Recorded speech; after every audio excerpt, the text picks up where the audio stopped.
ಇಲ್ಲಿ ನಮ್ಮ ಈ ಮೀಸಲಾತಿ ವಿಚಾರದಲ್ಲಿ ವೈಜ್ಞಾನಿಕವಾಗಿ ಯಾರು ಮಾಡಿದ್ದಾರೆ ಅಂದ್ರೆ ಈ 20 ವರ್ಷ ನೀತಿಗಳ ಸಹಿತ 20 ವರ್ಷ ನೀತಿಗಳ ರಾಜಕಾರಣದಲ್ಲಿ ಆದ್ರೆ ಈ ತರ ವೈಜ್ಞಾನಿಕವಾಗಿ ಗ್ರಾಮ ಪಂಚಾಯತಿಯ ಮೀಸಲಾತಿಗಳು ಸಾಹೇಬರ ಹಾಲಪ್ಪ ಶಾಸಕ ಆಗಿದ್ರು, ಸಾಗರತಿಮ್ಮಪ್ಪರು ಶಾಸಕ ಆಗಿದ್ರು. ಅದರ ಸಂದರ್ಭದಲ್ಲಿ ಈ ರೀತಿಯ ಯಾವತ್ತೂ ಮೀಸಲಾತಿಗಳು ಪ್ರಕಟ ಆಗಿಲ್ಲ. ಎಲ್ಲೂ ಸಹ ಕೆಲವು ಕೆಳಗಿನ ಮೇಲಾಂತರಿಗೆ ಅವಕಾಶ ಇಲ್ಲ. ಯಾರ್ಯಾರು ಇವತ್ತು ಬಿಜೆಪಿ ಅಲ್ಲಿ ಗೆಲ್ತಾರೆ, ಇವರಿಗೆ ಅಭ್ಯರ್ಥಿಗಳಿಗೆ ಠೇವಣಿ ಸಿಗಲ್ಲ ಅಂತ ಜಾಗದಲ್ಲಿ ಎಲ್ಲರೂ ಸಹ ಅಲ್ಲಿ ಕೆಟಗರಿಗಳನ್ನ ಬದಲಾವಣೆ ಮಾಡಿ ಅವರಿಗೆ ಅವಕಾಶಗಳನ್ನು ವಂಚಿತ ಮಾಡಿದ್ದಾರೆ. ಆದ್ರೆ ಎಲ್ಲೋ ಒಂದ್ ಕಡೆ ಅಧಿಕಾರಿಗಳು ಅದಕ್ಕೆ ಎಲ್ಲೋ ಒಂದ್ ಕಡೆ ಶಾಮೀಲ್ ಆಗಿದ್ದಾರೆ. ಈ ಶಾಸಕರ ಹಿಂಬಾಲಕರು, ಯಾಕಂದ್ರೆ ಹಿಂದೆ ಈಗಾಗಲೇ 1 ತಿಂಗಳು ಹಿಂದೆ ಅವರ ಹಿಂಬಾಲಕರು ಹೇಳೋರು ಆ ಕ್ಷೇತ್ರದಿಂದ ಕೆಳಗೆ ಬರುತ್ತೆ, ಈ ಕ್ಷೇತ್ರದಿಂದ ಕೆಳಗೆ ಬರುತ್ತೆ ಅಂತ ಹೇಳಿ. ನಮ್ಮ ದೇವೇಂದ್ರಪ್ಪನವರಿಗೆ ಇವೊಂದ್ ಕಡೆ ಇಲ್ಲಿ ಕೆಳಗೆ ಹಾಕಿಕೊಡ್ತೆ ಅಂತ ಇವೊಂದ್ ಕಡೆ ವಸೂಲಿ ಮಾಡಿದ್ರು. ಅವ್ರ ನಾಯಕರು ಒಂದ್ ಕಡೆ ಮಂತ್ರಿ ಆಗ್ತಿದೆ ಅಂತ ಈ ವಿಧಾನಸಭಾ ಕ್ಷೇತ್ರದಲ್ಲಿ ಅಲ್ಲಿ ಕೊಡಬೇಕು ಅಂತ ಅವ್ರ ಕಡೆ ವಸೂಲಿ ಮಾಡಿದ್ರು. ಇವೆರಡು ವಸೂಲಿ ಈ ಕ್ಷೇತ್ರಕ್ಕೆ ಅದಕ್ಕೆ ಕೈ ಅಧಿಕಾರಿಗಳು ಇಲ್ಲಿ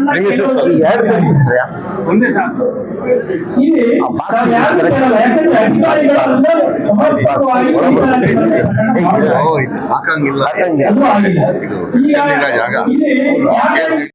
ಅವ್ರು ಇವತ್ತಿಗೆ ಒಂದು ಗ್ರಾಮ ಪಂಚಾಯತಿ ಕಡೆಗೆ ನೋಡಿಲ್ಲ.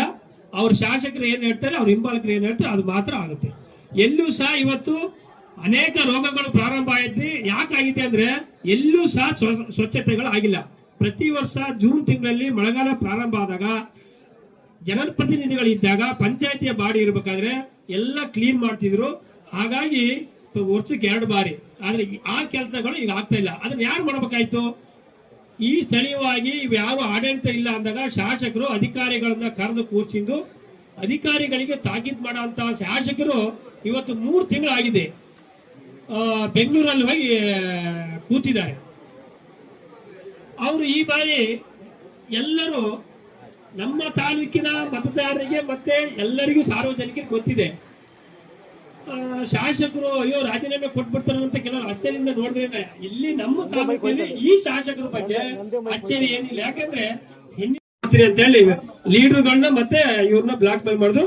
ನಮ್ಮ ನಾಯಕರಂತ ಮೇಘಣ್ಣ ಅವರು ಹೇಳಿದ್ರು ಇದು ಯಾವಾಗೂ ಸಹ ಇದು ಕಾಯಂ ಇದು, ನೀವು ಸುಮ್ಮನೆ ಇರ್ರಿ ಅಂತ ಹೇಳಿದ್ಕಾಗಿ ಹಂಗೆ ಇದ್ದೇನ ರಾಜ್ಯ ನಾಯಕರಿಗೆ. ಹಾಗಾಗಿ ಇದೇನು ಹೊಸ್ತಲ್ಲ. ಅದನ್ನ ಕಾಂಗ್ರೆಸ್ ಮಾಡಕ್ಕೆ ಅಂತ ಹೋದ್ರು. ಬಿಜೆಪಿಯಲ್ಲಿ ಮಾಡಿದ್ರು, ಅದ್ ನಡಿಲ್ಲ, ಪಾರ್ಟಿ ಬಿಟ್ರು. ಕಾಂಗ್ರೆಸ್ ಅಲ್ಲಿ ಮಾಡಕ್ ಹೋದ್ರು. ಅಂದಿನ ಮುಖ್ಯಮಂತ್ರಿಗಳು, ಹಿಂದಿನ ಮುಖ್ಯಮಂತ್ರಿಗಳು ಹೇಳಿದ್ರು ರಾಜೀನಾಮೆ ಕೊಟ್ರೆ ಈ ಕ್ಷಣದಲ್ಲಿ ಅಂಗೀಕಾರ ಮಾಡ್ತೀವಿ, ಮನ್ನತ್ಗೌಡ್ರೆ ಕರ್ಕೊಂಡೋಗಿ ರಾಜೀನಾಮೆ ಕೊಡ್ಸ್ಬಿಡ್ರಿ ಅಂದ್ರಂತೆ. ಹಂಗ ಮತ್ತೆ ಹೊರಗೆ ಬಂದಿಲ್ಲ, ನಾನು ಮುಖ್ಯಮಂತ್ರಿಗಳ ಪರವಾಗಿ ಇರ್ತೀನಿ, ನಾನು ಅಧಿಕಾರಕ್ಕಾಗಿ ಅಂಟ್ಕೊಳ್ಳ ಅಂತೇಳಿ. ಯಾಕೆಂದ್ರೆ ನಾನು ಯಾಕೆ ಹೇಳಿದೆ ಅಂದ್ರೆ ಅಧಿಕಾರ ಶಾಶ್ವತ ಅಲ್ಲ. ಈ ಶಾಸಕ ಸ್ಥಾನನೇ ಬಹಳ ಮುಖ್ಯವಾದ ಸ್ಥಾನ. ಇಲ್ಲಿ ಬರೀ ಶಾಸಕರಾಗಿ ಇಟ್ಕೊಂಡು ಈ ಕ್ಷೇತ್ರದ ಅಭಿವೃದ್ಧಿಗೆ ಎಷ್ಟು 1000 ಕೋಟಿ ತರಬಹುದು ಅಂತೇಳಿ ಕಾಗೋಡು ತಿಮ್ಮಪ್ಪನವರು ಮತ್ತೆ ನಮ್ಮ ಸಾಹೇಬ್ರ ಹಾಲಪ್ಪನವರು ತಂದು ಅದನ್ನು ಅಭಿವೃದ್ಧಿ ಪಡಿಸಿ ಸಾಬೀತುಪಡಿಸಿದ್ದಾರೆ. ಮೊನ್ನೆ ಇವರು 4 ವರ್ಷ ಸರ್ಕಾರ ಇತ್ತಷ್ಟೇ, ಅದರಲ್ಲಿ ಕೊರೋನಾ ಇತ್ತು. ಅಂತ ಸಂದರ್ಭದಲ್ಲಿ 1000 ಕೋಟಿ ತಂದು ಅಭಿವೃದ್ಧಿ ಮಾಡಿದ್ರು ನಮ್ಮ ನಾಯಕರು ಹಾಲಪ್ಪನವರು. ಯಾಕೆ ಹೇಗೆ ಮಾಡಿದ್ರು? ಅವ್ರೇನೀಗ ಒಂದ್ ದಿವಸನೂ ಇಲ್ಲ ನಂಗೆ ಮಂತ್ರಿ ಬೇಕು ನಂಗೆ ಕೇಳಿದ್ರ, ಹೋಗಿ ಬೆಂಗಳೂರಿಗೆ ಹೋಗಿ ಕೂತಿದ್ರ? ಅವ್ರ ಪಾಡಿಗೆ ಅವ್ರು ಕೆಲಸ ಮಾಡಿದ್ರು. ಶಾಸಕ ಸಾಕು ನನಗೆ, ಕ್ಷೇತ್ರ ಅಭಿವೃದ್ಧಿ ಆಗ್ಬೇಕು, ಶಾಸಕರು ಇದ್ದು ಇಷ್ಟೇ ಸಾಕು, ನನಗೆ ಹಣ ಕೊಡ್ರಿ ಅಂದ್ರು. ಅದಕ್ಕೋಸ್ಕರ ಕೊಟ್ರು. ಸೊರಬದಲ್ಲಿ ಯಾಕೆ ಅಭಿವೃದ್ಧಿ ಆಯ್ತು? ಅಲ್ಲೂ ಅಷ್ಟೇ, ನನಗೆ ಸಚಿವ ಸ್ಥಾನ ಇದ್ರು ತಿಂದ್ರೆ ನನ್ನ ಕ್ಷೇತ್ರ ಅಭಿವೃದ್ಧಿ ಆಗ್ಬೇಕು ಅಂದ್ರು. ಹಾಗಾಗಿ ಅಲ್ಲೂ ಅಭಿವೃದ್ಧಿ ಆಯ್ತು. ಹೊಸನಗರದಲ್ಲಿ ಅವಾಗ ಶಾಸಕರಾಗಿದ್ದಾಗ ಪ್ರಥಮ ಬಾರಿ ಆಗಿದ್ರು, ಅಲ್ಲೂ ಅಭಿವೃದ್ಧಿ ಆಯ್ತು. ಇವತ್ತು ಯಾಕೆ ನಮ್ಮ ನಾಯಕರನ್ನ ಸೊರಬ ಬರ್ರಿ, ಹೊಸನಗರ ಕ್ಷೇತ್ರ ಅಂದ್ರೆ ನೀವು ಇಲ್ಲಿ ಬರ್ರಿ ಅಂತ ಹೇಳ್ತಾರೆ ಅಂದ್ರೆ, ಅವತ್ತಿನ ದಿವಸ ಶಾಸಕರಾದಂತ ಸಂದರ್ಭದಲ್ಲಿ ಅವರು ಅಧಿಕಾರಕ್ಕಾಗಿ ಹೋರಾಟ ಮಾಡದೆ ಕ್ಷೇತ್ರದ ಅಭಿವೃದ್ಧಿಗಾಗಿ ಹೋರಾಟ ಮಾಡಿ ಇದ್ದಂತ ಸರ್ಕಾರದ ಗಮನ ಸೆಳೆದು ಅನುದಾನವನ್ನು ತಂದು ಅನೇಕ ಅಭಿವೃದ್ಧಿ ಕಾರ್ಯಗಳನ್ನು ಮಾಡಿದಕ್ಕಾಗಿ ಇವತ್ತು ಅವ್ರನ್ನ ನಮ್ಮ ಕ್ಷೇತ್ರಕ್ಕೆ ಬರ್ರಿ ಅಂತ ಹೇಳ್ತಾರೆ. ನಮಗೊಂದಿಷ್ಟು ಹಿನ್ನಡೆ ಆಗಿರ್ಬಹುದು, ಆದ್ರೆ ಹಲವಾರು ಕಾರಣಗಳಿದ್ದಾವೆ. ಅದು ಪಕ್ಷದಿರ್ಬೋದು ಅಥವಾ ರಾಜ್ಯದಲ್ಲೇ ಎಲ್ಲ ಒಂದ್ ಕಡೆ ಕಾಂಗ್ರೆಸ್ಸಿನ ಅಲ್ಲೇ ಇತ್ತು. ಆ ಕಾರಣಕ್ಕಾಗಿ ನಮಗೆ ಸಾಗರದಲ್ಲಿ ಒಂದಿಷ್ಟು ಅಭಿವೃದ್ಧಿ ಮಾಡಿದ್ರು ಸಹ ಸ್ವಲ್ಪ ಮಟ್ಟದಲ್ಲಿ ಹಿನ್ನಡೆ ಇದೆ. ಅದನ್ನ ನಾವು ಮುಂದಿನ ದಿನಗಳಲ್ಲಿ ಅಭಿವೃದ್ಧಿ ಮಾಡೋ ಅಂತ ಚಿಂತನೆ ಅಂತಾನೆ ನಾವು ಈ ಕ್ಷೇತ್ರಕ್ಕೆ ಆಯ್ಕೆ ಮಾಡಬೇಕು. ಕೆಲವೊಂದ್ಸರಿ ಮಧ್ಯಂತರದಲ್ಲಿ ಕೆಲವು ತಪ್ಪು ನಿರ್ಧಾರಗಳಿಂದ ಇಂಥ ಶಾಸಕರುಗಳನ್ನ ಆಯ್ಕೆ ಮಾಡುವಂತ ಸಂದರ್ಭ ಬಂದು ಮತ್ತೆ 5 ವರ್ಷ ನಾವು ಪಶ್ಚಾತ್ತಾಪ ಪಡ್ತು. ನಾನು ಅನೇಕ ಕಾಂಗ್ರೆಸ್ ಮುಖಂಡರುಗಳಿಗೆ ಹೇಳಿದ್ದೆ, ಇಲ್ಲ ಬೇಡ, ನೀವು 2 ಬಾರಿ ನೋಡಿ ಮತ್ತೆ ನೀವು ರಾತ್ರಿ ಕಂಡು ಬಾವಿ ಹೋಗಿ ಹಗಲ ಹರಿದಂಗೆ ಆಗುತ್ತೆ, ಬೇಡ ಅಂದ್ರೆ ಕೇಳಿದ್ರೆ ಕೆಲವೊಂದಿಷ್ಟು ಸಪೋರ್ಟ್ ಮಾಡಿದ್ರು. ಆದ್ರೆ ಈಗ ಅವ್ರು ಹೇಳ್ತಾ ಇದಾರೆ, ನೀವು ಹೇಳಿದ್ರೆ 100% ಸತ್ಯ. ಈಗ ಚುನಾವಣೆ ಯಾವಾಗ ಬರುತ್ತೆ ಅಂತ ನಾವು ಕಾಯ್ತಾ ಇದ್ದೀವಿ. ಮುಂದಿನ ದಿನಗಳಲ್ಲಿ ನಮಗೆ ಅಭಿವೃದ್ಧಿನೇ ಮುಖ್ಯ, ಜನಪರವಾಗಿರೋ ಅಂತ ನಾಯಕರೇ ಮುಖ್ಯ ಅಂತಾನೆ ಆಯ್ಕೆ ಮಾಡ್ಬೇಕು. ನಾವೆಲ್ಲ ಒಂದ್ ಕಡೆ ಟಾಟಾ ಮಾಡೋ ಹೋಗೋ ಅಂತರ್ನ, ಅಧಿಕಾರಿಕವಾಗಿ ಬೆಂಗಳೂರಲ್ಲೇ ಇರೋ ಅಂತರ್ನ, ಭ್ರಷ್ಟಾಚಾರ ಮಾಡೋ ಅಂತರ್ನ, ಹಣ ವಸೂಲಿ ಮಾಡಿ ವರ್ಗಾವಣೆಯಲ್ಲಿ ದಂಧೆ ಮಾಡೋ ಅಂತಾರ ನಮಗೆ ಬೇಡ.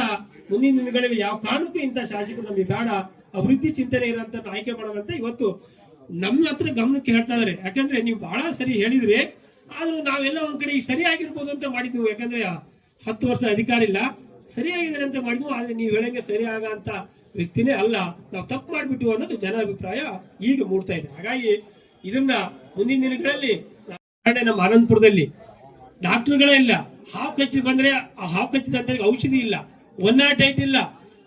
ಕಾಗೋಡು ತಿಮ್ಮಪ್ಪನವ್ರ ಕಾಲದಲ್ಲಿ, ನಮ್ಮ ನಾಯಕರ ಕಾಲದಲ್ಲಿ, ಅವಾಗ ಹಲಪ್ನವ್ರ ಕಾಲದಲ್ಲಿ 108 ಆಸ್ಪತ್ರೆ ಸಫಿಷಿಯಂಟ್ ಡಾಕ್ಟರ್ಗಳು ಎಲ್ಲ ಇದ್ರು, ಎಲ್ಲ ಔಷಧಿಗಳಿದ್ದು. ಇವತ್ತು ಯಾವುದೇ ತುರ್ತಾಗಿ ಹೋದ್ರೆ ಔಷಧಿಗಳಿಲ್ಲ. ಆದ್ರೆ ಅದನ್ನೆಲ್ಲ ಜವಾಬ್ದಾರಿಯಿಂದ ಮಾಡೋಂತಾರೆ ಯಾರು? ಶಾಸಕರು ಮಾಡಬೇಕಾಯ್ತು. ತಾಲೂಕ್ ಪಂಚಾಯತಿ ಅಥವಾ ಜಿಲ್ಲಾ ಪಂಚಾಯತಿ ಇರೋದಾದ್ರೆ ಅದನ್ನೆಲ್ಲ ಒಂದಿಷ್ಟು ಮ್ಯಾನೇಜ್ ಆಗೋದು ಅವ್ರು ಯಾರು ಇಲ್ಲದೆ ಇರೋದ್ರಿಂದ ಇವತ್ತು ಎಲ್ಲಾ ಇಲಾಖೆಗಳನ್ನು ಶಾಸಕರೇ ಜವಾಬ್ದಾರಿಯಿಂದ ನೋಡ್ಬೇಕಾಯ್ತು. ಇದು ಯಾವುದು ಸಹ ಈ ಜವಾಬ್ದಾರಿಯಿಂದ ಈ ಶಾಸಕರು ನಿಗಾವಹಿಸಲ್ದೇ ಇರೋದ್ರಿಂದ, ಅದನ್ನ ಸೂಚನೆ ಕೊಡದೇ ಇರೋದ್ರಿಂದ ಇವತ್ತೆಲ್ಲ ಆಡಳಿತ ಹದಗೆಟ್ಟೋಗಿದೆ, ಭ್ರಷ್ಟಾಚಾರದಲ್ಲಿ ಮುಳುಗೋಗಿದೆ ಅಂತ ಹೇಳ್ತಾ, ಯಾಕಂದ್ರೆ ಜಾಸ್ತಿ ಮಾತಾಡೋದು ಬಹಳ ಹೊತ್ತಾಯ್ತು ಅಂತ ಹೇಳ್ತಾ ಇವತ್ತಿನ ಹೋರಾಟ